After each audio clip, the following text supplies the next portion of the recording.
Hello friends, welcome to VP online classes. और syntax में हमने रूल्स ऑफ आर्टिकल्स के अंतर्गत आने वाले इंडिफिनिट आर्टिकल ए के प्रयोग संबंधी रूल्स में रूल नंबर सेकंड तक की बात कर ली और आज हम उसके आगे बात करेंगे। तो सबसे पहले हम बात कर रहे हैं रूल नंबर थर्ड की। इस रूल के अनुसार एनी के अर्थ में भी इंडिफिनिट आर्टिकल ए का प्रयोग किया जाता है। एनी का मतलब होता है कोई या किसी। फॉर एग्जाम्पल, किसी राजा के 5 पुत्र थे, यानी ए किंग हैड 5 सन्स। यहाँ पे किसी किंग की बात की गई है, तो इसलिए किंग के पहले हमने इंडिफिनिट आर्टिकल ए का प्रयोग किया है। इस सेंटेंस को हम इस तरह से भी कह सकते हैं कि एक राजा के 5 पुत्र थे। दोनों का मतलब सेम होगा। तो ये हो गया रूल नंबर थर्ड। अब हम इसके आगे बात करेंगे। तो आइए अब हम बात कर रहे हैं रूल नंबर 4 की।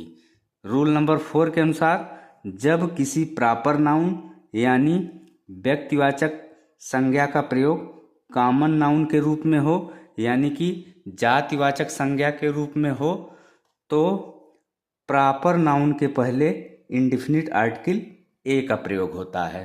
तो ये हो गया रूल नंबर 4। अब हम इसके एग्जाम्पल्स की बात करेंगे। तो सबसे पहले एग्जाम्पल नंबर 1, वह कालिदास जैसा विद्वान है, यानी ही इज ए कालिदास। तो यहाँ पे कालिदास क्या है?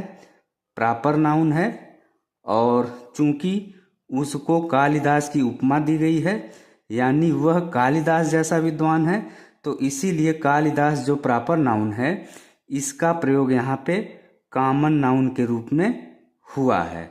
तो इसलिए कालिदास के पहले यहाँ पे इंडिफिनिट आर्टिकल ए का प्रयोग हुआ है। अब हम बात करेंगे सेकंड एग्जाम्पल की। तुम ब्रायन लारा जैसे क्रिकेटर हो, यानी you are a Brian Lara. तो यहाँ पे ब्रायन लारा क्या है? प्रॉपर नाउन है। चूंकि यहाँ पे तुम्हें ब्रायन लारा की उपमा दी गई है, तो इसलिए ब्रायन लारा जो कि प्रॉपर नाउन है इसका प्रयोग यहाँ पे कॉमन नाउन के रूप में हुआ है। तो इसलिए ब्रायन लारा के जस्ट पहले यहाँ पे इंडिफिनिट आर्टिकल ए का प्रयोग किया जाएगा। तो ये हो गया रूल नंबर 4। अब हम बात करेंगे रूल नंबर 5 की। तो आइए देखते हैं रूल नंबर 5 क्या है।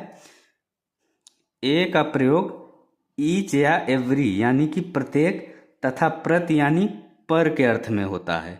तो ये हो गया रूल नंबर 5। अब हम इसके एग्जाम्पल्स की बात करेंगे।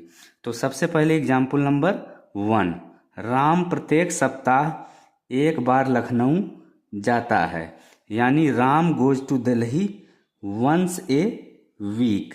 तो यहाँ पे प्रत्येक सप्ताह के लिए ए वीक का प्रयोग किया गया है। तो ए का मतलब यहाँ पे प्रत्येक से होगा, तो इसलिए वीक के पहले यहाँ पे इंडिफिनिट आर्टिकल ए का प्रयोग किया गया है। इसी तरह से सेकेंड एग्जाम्पल की अगर हम बात करें, तुम प्रति माह 10,000 रुपये कमाते हो, यानी यू अर्न ₹10,000 पर मंथ।